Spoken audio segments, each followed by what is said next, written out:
भारत के एक कोने में एक छोटा सा गांव था, सुखपुर। नाम के ही अनुरूप वहाँ के लोग सुख और संतुष्टि से जीवन बिताते थे। हर सुबह सूरज की किरणें खेतों पर पड़ती थी और पेड़ों से गुजरकर ठंडी हवा चलती थी। लोग आपस में प्रेम से रहते थे, त्योहार मिलकर मनाते थे और प्रकृति को माँ के समान पूजते थे। गांव के बीच में एक बड़ा बरगद का पेड़ था, जिसे लोग जीवन वृक्ष कहते थे।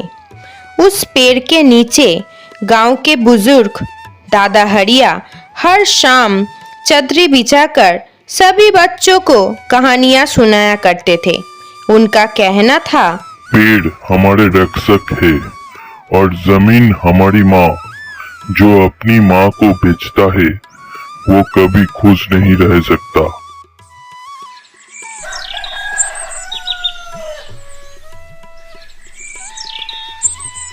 एक दिन शहर से कुछ आदमी आए, चमकते कपड़ों में, हाथ में मोबाइल और मुंह में मीठी बातें। उन्होंने गांव वालों को बुलाकर कहा, नमस्कार गांव वालों, मैं मिस्टर राजन। हम यहाँ एक मौका लेकर आए हैं। अगर आप अपनी ज़मीन फैक्ट्री के लिए दे दे तो आप सब अमीर बन सकते हैं। पक्के घर, नौकरी और शहर जैसा सुविधा मिलेगा। अरे वाह, ये तो अच्छा मौका है। अब हमें हल चलाने की जरूरत नहीं पड़ेगी, पैसे से सब कुछ मिल जाएगा। अरे रामू बेटा, पैसा सब कुछ नहीं होता। जब पेड़ कट जाएंगे, जब मिट्टी सूख जाएगी, तब किस पैसे से पानी खरीदोगे? अरे अब पुरानी सोच के हैं दादाजी। आज के ज़माने में डेवलपमेंट सबसे ज़रूरी है।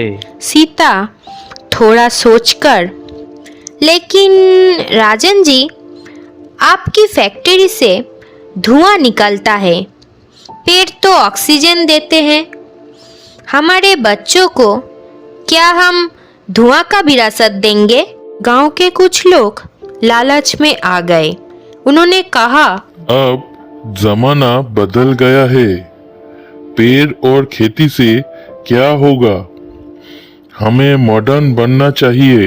लेकिन दादा हरिया चुप नहीं बैठे। अगले दिन सभी गांव वालों को जीवन वृक्ष के नीचे बुलाया गया। दादा ने कहा, पिछले साल जब सूखा बाढ़ आया था तो इसी बरगद के नीचे हमने पानी का बर्तन रखा था। जब शहर से कोई मदद नहीं आई तो पेड़ों के नीचे की हवा ने हमें जीवित रखा था। आज तुम वही प्रकृति बेचने चले हो।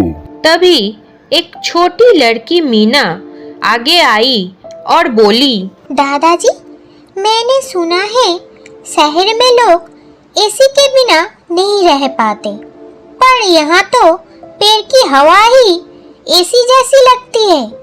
क्या हमें इसी जगह धुआं चाहिए? उस बच्ची की बात सभी के दिल को छू गई। गांव के लोगों ने मिलकर फैसला किया, हम प्रकृति के साथ विकास करेंगे।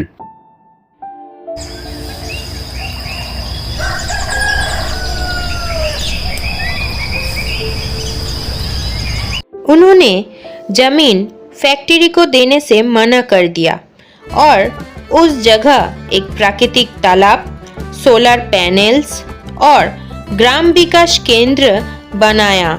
इसके बाद उन्होंने टूरिज्म शुरू किया, जिसमें शहर के लोग गांव आते, खेती सीखते और प्रकृति का सुकून लेते।